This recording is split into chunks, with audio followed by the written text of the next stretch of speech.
Assalamualaikum warahmatullahi wabarakatuh. Welcome to my YouTube channel.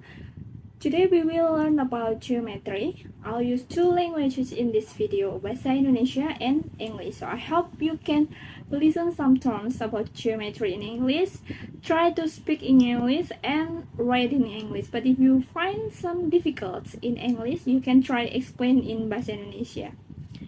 Before we learn more about geometry, let's remember about Quran Surah An-Nahl, verse 68 to 69 about bee. Ya, lebah. Dari ayat ini, Allah memerintahkan lebah untuk membuat sarang.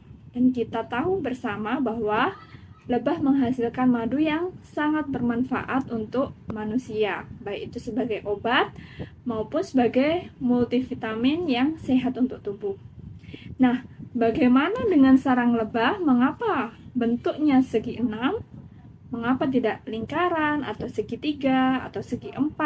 Nah, ini pertanyaan yang menarik untuk dijawab dengan mengkaji lebih lanjut menggunakan ilmu geometri. In the geometry of the shape, there are three kinds of dimensional shape. Yang pertama, one-dimensional shape. Yang kedua, two-dimensional shape. And the last, three-dimensional shape. Untuk yang pertama, one-dimensional shape, dia hanya memiliki satu dimensi, yaitu X saja. Berbeda dengan yang two-dimensional shape, dia sudah memiliki dua dimensi. Di situ digambarkan ada dua dimensi, yaitu X dan Y. Dan yang terakhir, three-dimensional shape, dia memiliki tiga dimensi.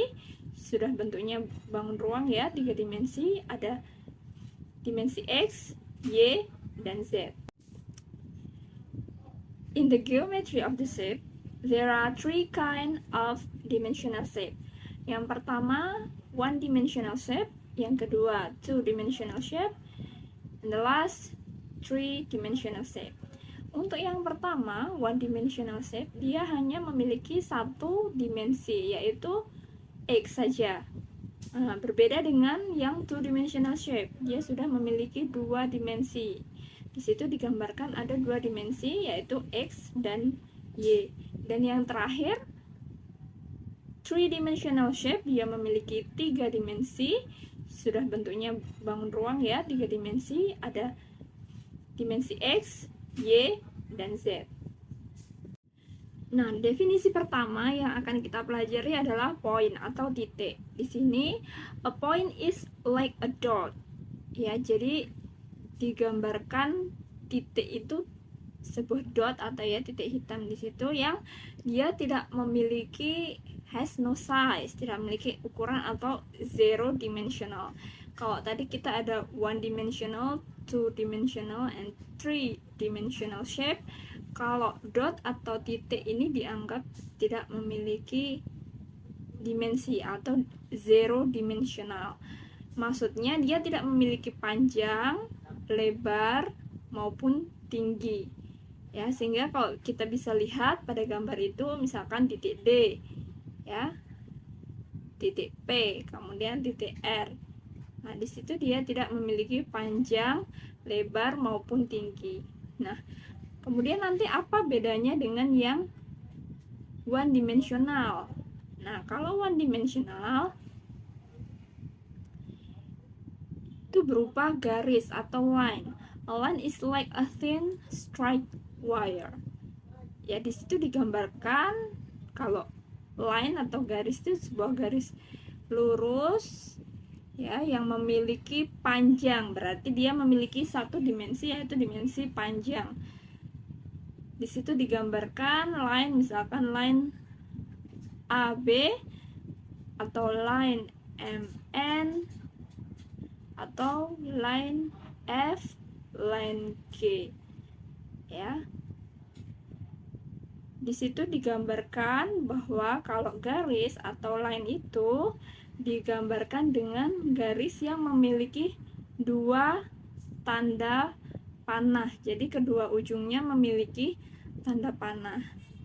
Nah, apa bedanya dengan yang kedua ujungnya bukan tanda panah? Ya, nanti kita lihat ya untuk penulisannya.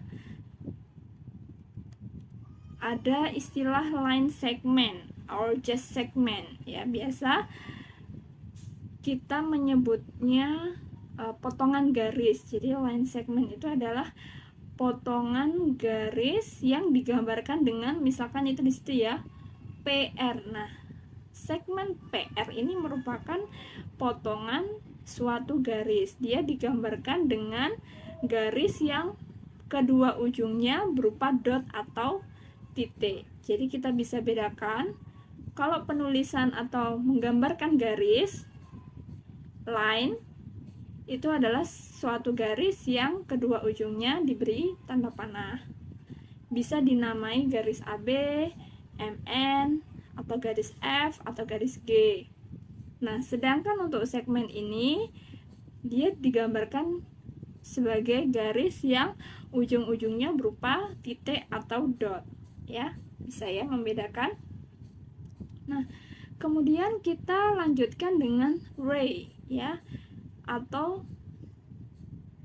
di sini kita melihatnya bahwa digambarkan garis dengan kedua ujung yang berbeda.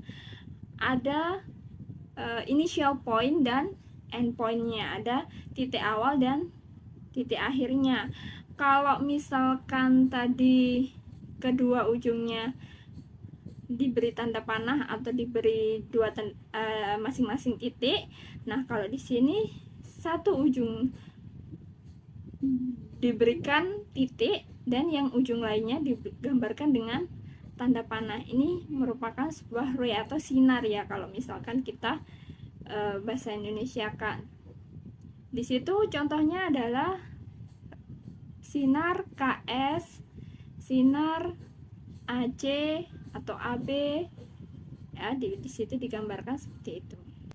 Nah, kemudian kita mengenal angle atau sudut. Di situ didefinisikan sebagai two rays with the same endpoint form an angle.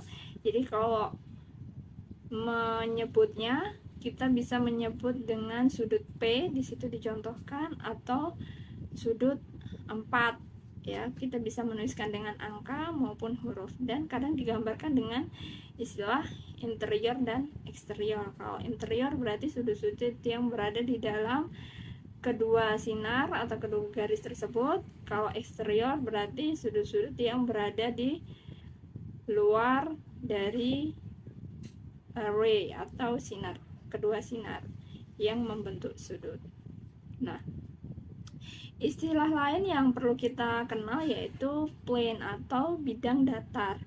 Nah, seperti yang kita ketahui, bidang datar bentuknya memiliki dua dimensi ya, yaitu dimensi X dan dimensi Y. Berarti dia memiliki panjang dan lebar. Berbeda dengan three-dimensional space atau shape ya.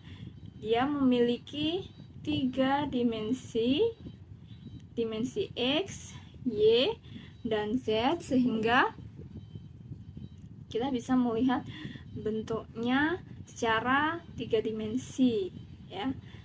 Artinya seperti bangun ruang. Nah, itu merupakan masuk di dalam three-dimensional space. Nah, sekian penjelasan untuk video kali ini. See you. Wassalamualaikum warahmatullahi wabarakatuh.